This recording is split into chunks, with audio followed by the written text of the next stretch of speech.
that me and Aim, they're being torn down, but the neighbors told me that there's raccoons climbing in all there all the time. Are we gotta live filming this somewhere. special meeting, Matt? Public If I could have the camera, please.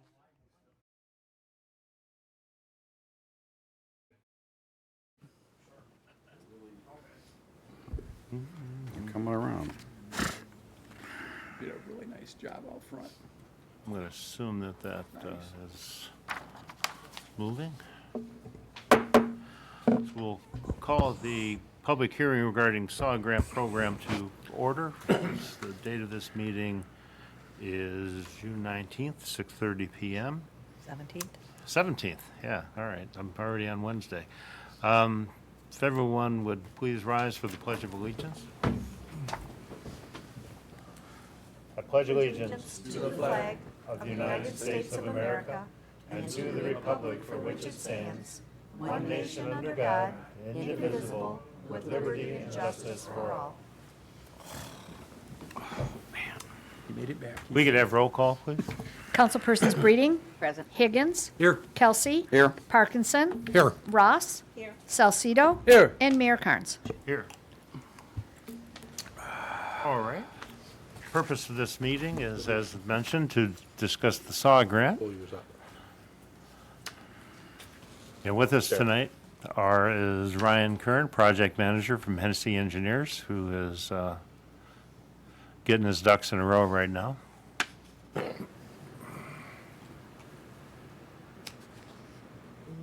And we'll be proceeding shortly.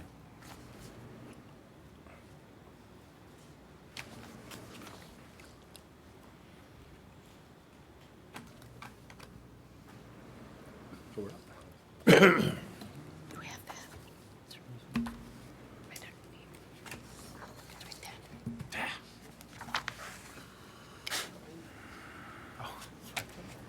All right, I think we're good to go here.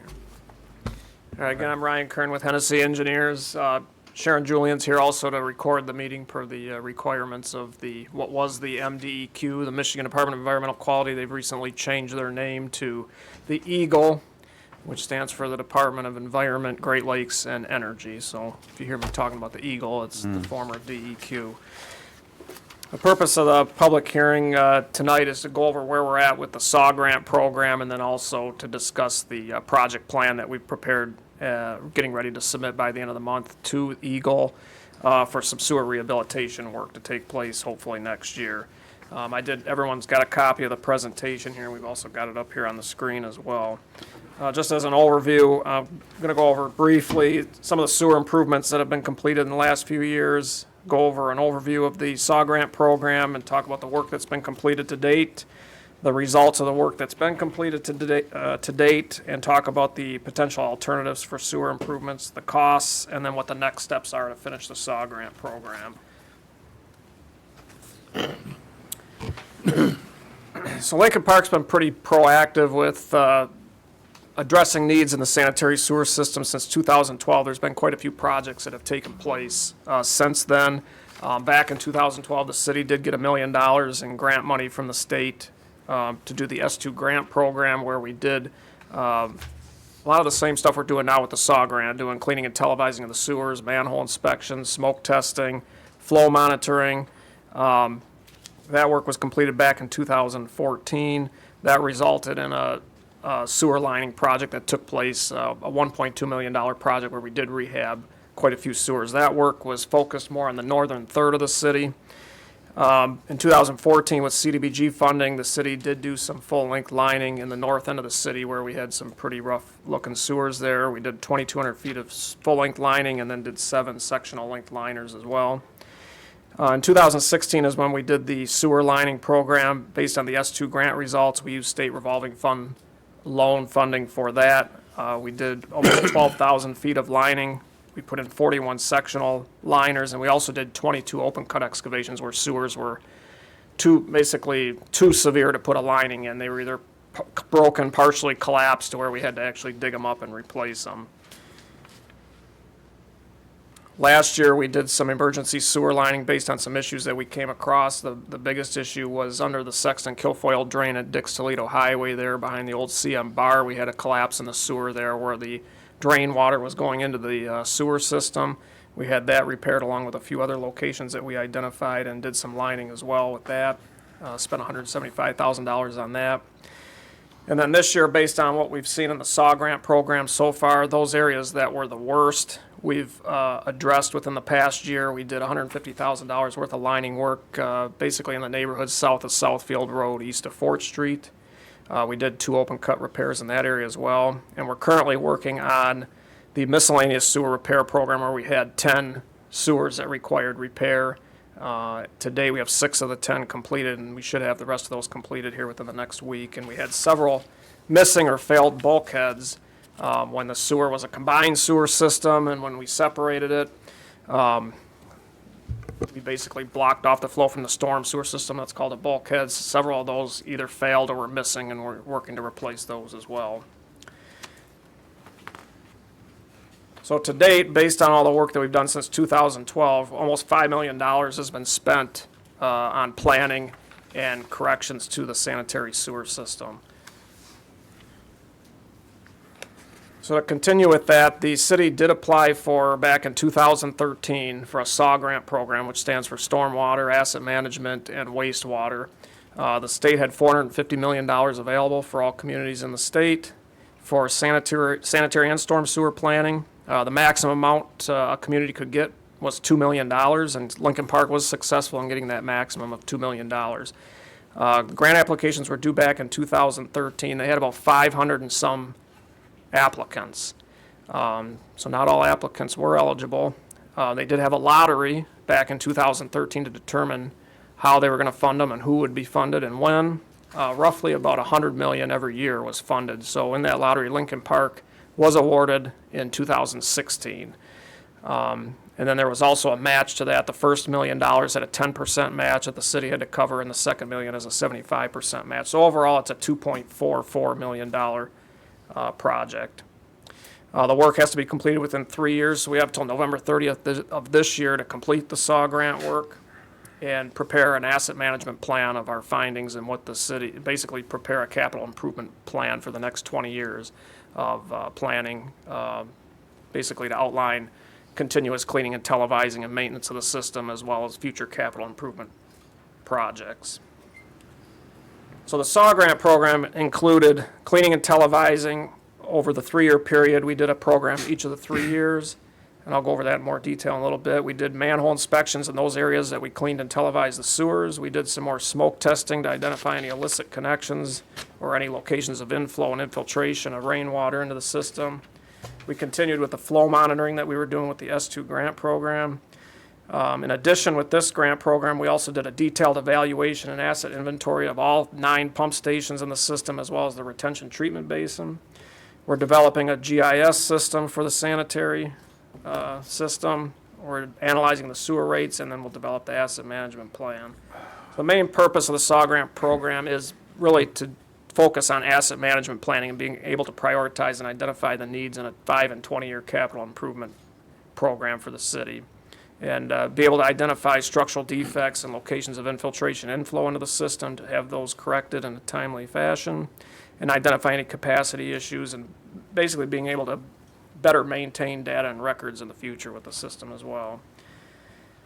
Along with us, we're also working with the firm of Fishbeck, Thompson, Carr, and Huber. They have the expertise in the flow monitoring and computer simulated modeling, and they also did the detailed evaluation. They're actually currently doing the detailed evaluations of the pump station and the retention treatment basin. And then the cleaning and televising work, we've contracted that out each year to a different contractor. So in 2017, we had Pipe Tech out of Plymouth. In 2018, we had DVM Utilities of Sterling Heights. And then currently, we have Safeway Transport of Romulus working in the city up in the northwest quadrant. I did pass out a larger version of the map to everybody here. The flow monitoring and the GIS is covering the entire city. The rest of the tasks are covering what's highlighted in red as part of the SAW grant program. What's highlighted in green was what was focused on as part of the S2 grant program back in 2012 to 2014. And since November of 2016, we've been focusing on the areas in red. The area in the southeast part of the city, as well as in the north part, north of CCOP between Fort and I-75. The work in those areas are complete, and we're currently finishing up the cleaning and televising in the northwest part and the southwest part of the city, and that'll be done here this fall. Just briefly, an overview of the sewer system. I kind of went over this about a month and a half ago when I was here, but the entire system is separated. All the wastewater flows from west to east through the city to what's known as the River Drive Interceptor that runs along the east edge of the city. That's owned and maintained by the Downriver Wastewater Utility Authority. There is some flow from Allen Park that comes into Lincoln Park and goes to that same interceptor as well. You have 9 pump stations located throughout the city that are owned and maintained by the city DPS. City has 4 outlets to the River Drive Interceptor, and all flow is then treated down to the DUA wastewater plant in Wyandotte. And then any excess flows over the contractual capacity are diverted to the retention treatment basin. That's a 20.5 million gallon retention basin, and then as rain events end, at some point, DUA gives us permission to discharge that flow back into the River Drive Interceptor from the retention basin. Oop, we're missing several slides here.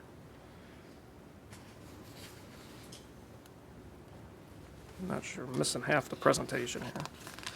I guess I'll continue without it.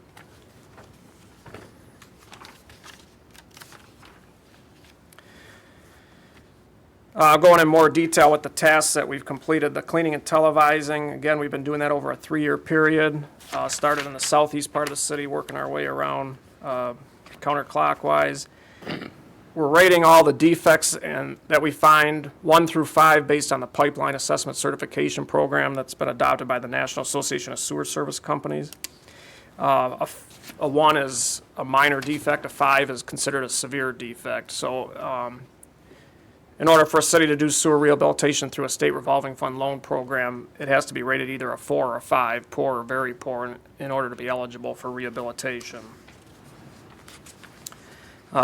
Defects that we've encountered consist of cracking of the pipe, leaking or offset pipe joints, inside surface deterioration to the point where the concrete has eroded to where you can see the reinforcement on the inside of the pipe, infiltration through joints and cracks, service lead offsets and disconnections. In some cases, the service lead from the home may have sheared off from the connection at the mainline pipe, broken or deformed pipe, and some collapsed pipe as well.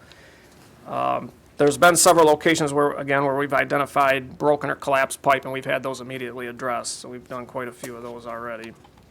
We've inspected the manholes in the same areas where we cleaned and televised sewers and rated those the same as with the sewers as well. Problems we found with manholes are infiltration through joints that are brick or block manholes, deteriorating chimneys, which would be the top portion of the manhole, offset frames or broken frames and covers, and in a lot of cases they have incorrect lids. They might have a perforated lid or storm sewer lid that's letting rainwater in as well. The manholes overall were probably found to be in fair condition. There's definitely more issues with the pipes than with the manholes. We did do some smoke testing again.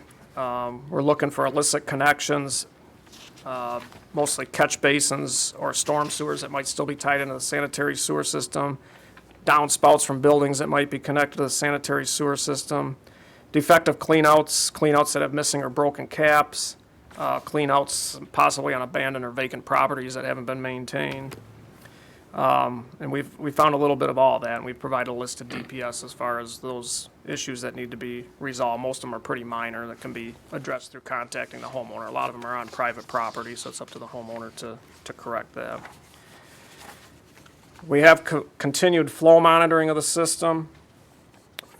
We did a lot of flow monitoring as part of the S2 grant program, basically to identify any capacity issues that might exist, probably more so looking for specific areas where there's heavy infiltration and inflow into the system. They're recording the flow at 15-minute intervals, typically doing that from the spring to the fall each year during the wettest period of the year.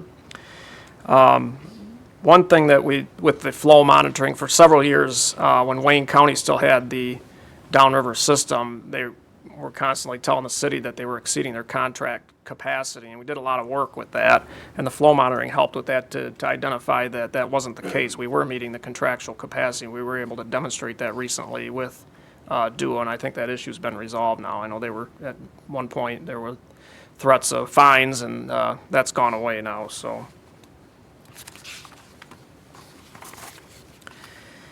So there's two things happening now in order to, basically to complete the SAW grant program and to move forward with sewer rehabilitation work. One is with all the sewer cleaning and televising that we've done to date, there's a lot of structural defects, severe structural defects that need to be addressed. And it's proposed to move forward with doing that work and submitting a project plan to Eagle to get another state revolving fund loan at roughly $2.5 million to address all the defects that we've encountered to date of those sewers that we've cleaned and televised. The Eagle requires us to look at three alternatives to address those issues. One is obviously not to do anything and just let the sewer system continue to deteriorate, which obviously is not an option. One is to replace sewers, to do an open cut excavation and dig up each location, which is costly. Based on the estimate that we did, it was about $10.5 million if you were to go that route. Or you can rehabilitate the sewers with the cured in place pipelining like we've done in the past, and that's got about a 50-plus year design life by doing that work. As part of the SRF project, we'd also be looking at rehabilitating some manholes that are in poor condition as well. There's not too many there, but we will address that as well. So we're proposing, as part of the project plan, to do 27,000 feet of full-length liners, which would be lining the sewer from manhole to manhole. And then there's also 30 sectional length liners that we propose where the sewer might be 300 or 400 feet long, but we only have one major defect. So cost effectiveness, it would be more cost effective to just line that section that's failed. The SRF loan, it's a 20-year loan at 2.5% interest. We're looking at $2.5 million to complete this work. That would include all costs, surveying, engineering, design, inspection, any QA/QC testing that would need to be done. Roughly, it would be an increase in the user costs about 80 cents per month to complete this project. Again, that's over a 20-year period. Benefits of the project, the long-term benefits, by doing this work, it reduces the future risk of potential basement backups and sewer surcharging if we let the sewer system continue to deteriorate, extends the useful life of the sewer, and reduces the groundwater and rainwater entering into the sewer system. Negative short-term impacts, obviously it's going to be an inconvenience to the public to do this work, but by doing the lining work, it's far less of an inconvenience than if we were to do a full open cut replacement. The next steps in order to submit for a SRF project plan, we have to submit the final plan no later than June 29th. They only accept project plans once per year at the end of June every year. Then they will take all the project plans that are submitted by each of the communities and prioritize those in August. And they'll come up with a schedule of who gets funded at that point. And then, if approved, the work would be done probably in the spring or summer of 2020. If we're not approved, we'll continue to be on the list. They would just move us up, so then we would be considered in 2021, if not considered in 2020. The last few years, they've been able to fund all the projects, so I'm going to assume that they probably will be able to fund most, if not all, the projects here in this next year. As far as the SAW grant program, we're still working to complete the flow monitoring, the GIS geodatabase, and we still got some cleaning and televising and manhole inspections that we are doing as part of the Phase 3 work.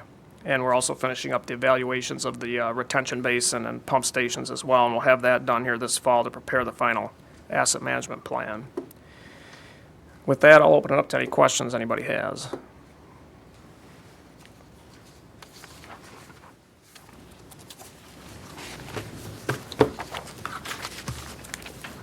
Easy crowd, eh?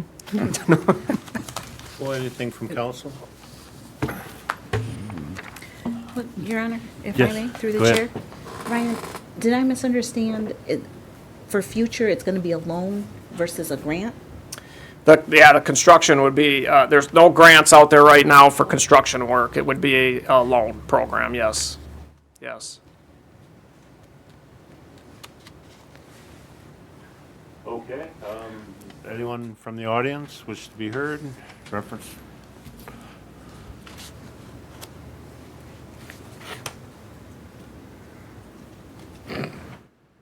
Yeah, Yeah, my name is Duchesne. I live in Lincoln Park, and I'm a little surprised that we got 500 homes flooded during that last rain, and nobody on the council has any questions. How did all that rainwater get into the sanitary sewer system? I'm wondering that myself. They've been working on different projects to stop that, but still 500 homes got flooded now. I don't know if it's all in one neighborhood or it's just one pump station or two pump station, or is there any way to tell how they got flooded there? It was over 900 that were flooded, and it It's was. 900 now? Yeah, Well, the last I heard was 5. It's all over the city. It's. There's no special place where No, as- one or two pumps failed as or in, that. the other communities that were involved, and that's why we're in the process of asking the president to declare this as a national emergency.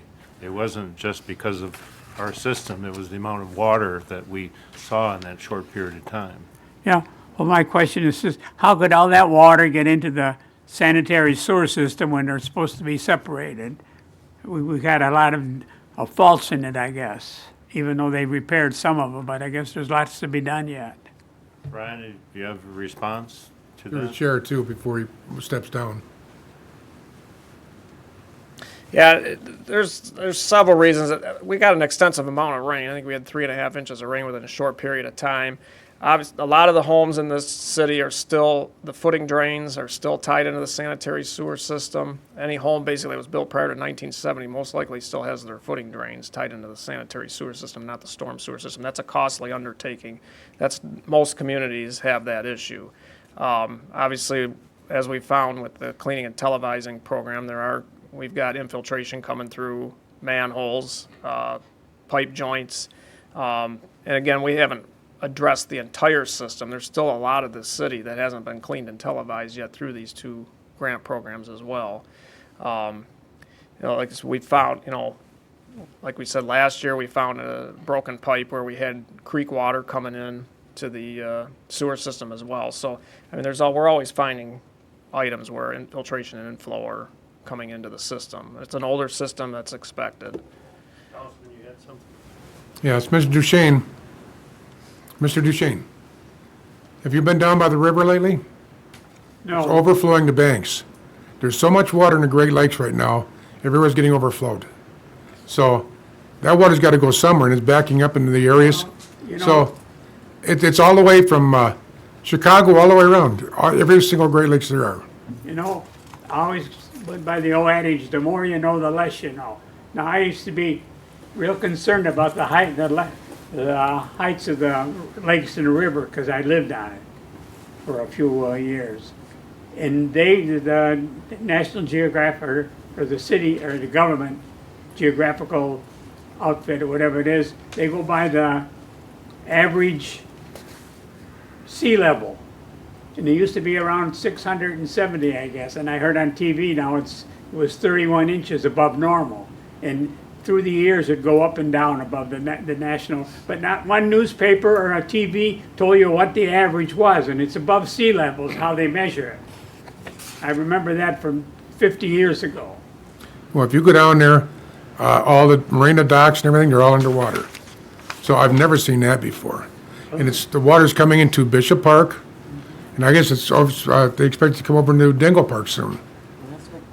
It's very close. And It's that high then. the Ecorse Creek, there's areas in the Ecorse Creek where it's over its banks too right now. I'm surprised Fort Street has been flooding, because when the creek gets so high, Fort Street floods.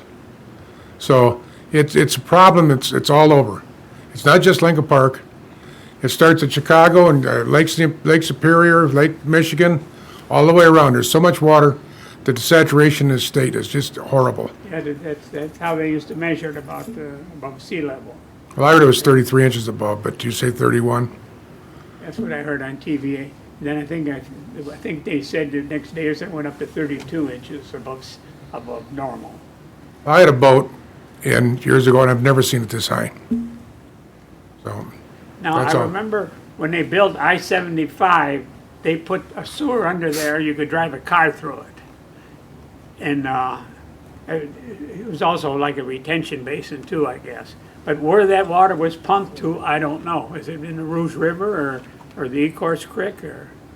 That's a big sewer under I-75, and I only seen it flooded once around Champaign, and that's because the substation in Ecorse, the transformer blew out, and they had to get a new transformer. It's about 5 years ago from Flint. But where all that water under I-75, where that pumps to, I never could figure out, and I never heard nobody ever mention it. Do you know of? That would be the storm sewer system. I would assume it probably goes to Ecorse Creek, but I'm not familiar. That'd be MDOT. That would be was a MDOT big, sewer. Yeah, you could drive a car through that, because they put it in 10-foot sections with a steam shovel. Because I live on that street, I watched them when they built it. Thank you. Anyone else wish to be heard? Yes.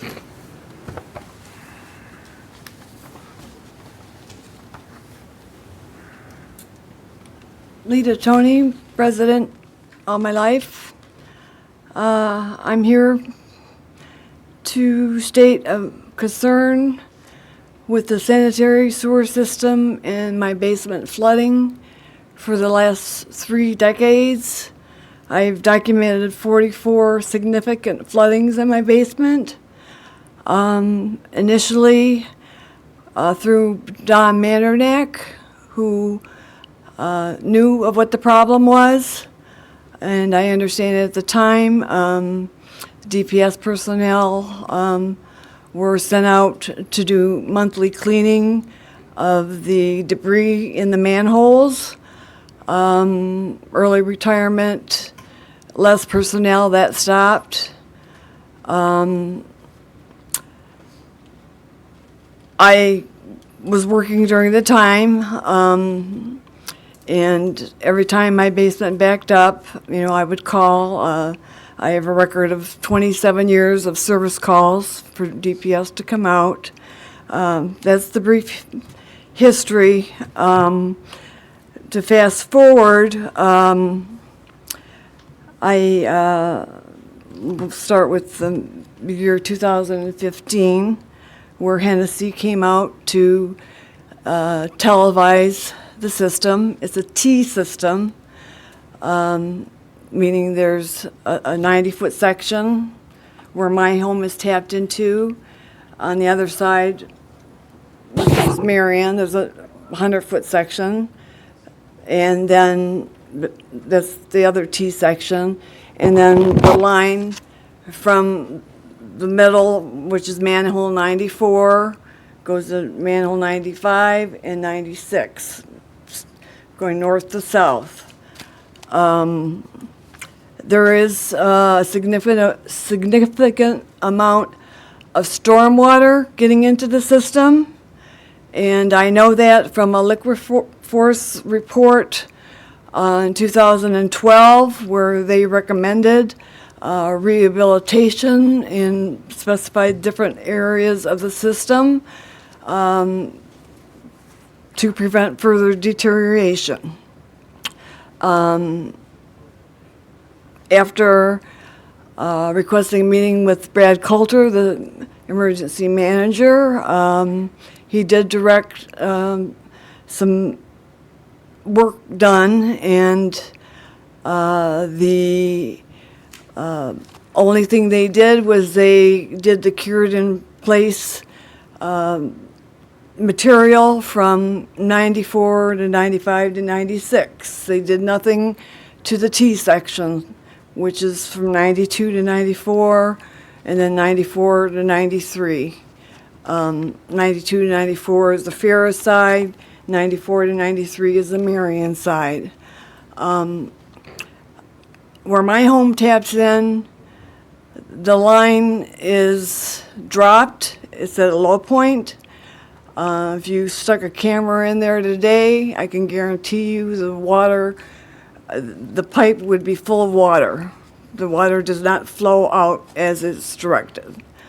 So therefore, when there is a rain event or a snow melt, it's true, your storm water goes down your foundation and connects and is supposed to go out your private lateral. Well, when the city line is full, that stormwater from my property has nowhere to go. It don't go out. It comes up my floor drains. And the same with many of the homeowners who have basements. And even now, the home next to me was a duplex. He was affected. Because the other issue is, at the south end of the system, where the concrete portion is, and I do have pictures, there's a storm basin there. Could be a light, steady rain. The stormwater is not draining. It floods the alley. Or snow melt, it floods the alley. And that surface water will then flow to the last manhole in the system, which is 96. And when that happens, that water all backflows north to where my home is, and the section where my home is tapped into is at a low point, so where's water going to go? To the low point. Manhole 94 fills up with water because the mortar is missing and the stormwater pours in from the ground. Okay, and with the line full of water, that water has nowhere to go because that manhole is already full of water. The LiquiForce report indicated there's longitudinal cracks along the crown, and on the bottom there's separations. So that section is being infiltrated in inflow, I, of water from the ground. It indicated there's loss of side soil support. Again, I know, if the ground is saturated or if it's frozen, what's going to happen. And, my question, Mr. Koppler knows because I was in his office on March 25th. First, the fact that I had requested a FOIA request for maintenance records. I might have already mentioned, but I've been promised by 4 different people that the system would be have a monthly cleaning. And I did get logs. We're speaking on the SAW grant right now, though. Right. That's- But I want to explain that there is a need for something to be done with the 2 sections that indicated that they need to be rehabilitated. There has to be something to stop the inflow and infiltration into the system, whether it's relining the manholes, putting 21st century manhole covers. I don't know what could be done with the surface water that's not draining into the creek because the creek level is high and the water can't drain because it's higher than where the drain pipe is. So that floods and that causes the inflow and infiltration into the sanitary system, which is not adequate. It's not, it can't handle that water. So, that's my concern. The fact that I was told a year ago that someone made the decision that there was not going to be any more monthly cleaning because I've been tracking this for 3 decades. And the debris that gets in the manhole, when it fills up with water, it raises that debris, and that debris ends up going in the sewer line. And with all the pipe bellies, you have less space for water to flow through. So there's, a combination of issues, and I'm hoping that the powers to be can figure out a solution. I believe it's time for it to be televised. The last time it was done in 2015, with mud being in the one section, and I don't understand why no one questioned why it was filling up with mud. And that was in 2015, and I know it was filled up with mud in 2012 as well. And there's a pipe valley at the last 10 feet of it. And it's affecting my home and my value. I don't sleep at night when it's raining. So I'm here to plea for some help, some ideas, suggestions, because I can't live like this. It's really stressful. And I guess that's really all I have to say. I do have pictures. I will submit them at a later date so you can picture yourself what's going on, because you have to come out when it's happening to see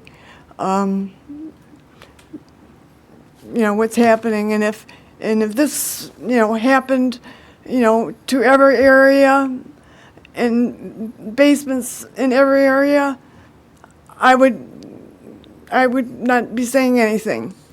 I'd keep my mouth shut, but it's not. And it's a serious thing that's happening to my fellow neighbors, and I thank you for your time. Thank you. Is there anyone else wishing to be heard? At that point, then I will call the, we need a motion to adjourn the public hearing? That will close the public hearing at, looks like 7:06.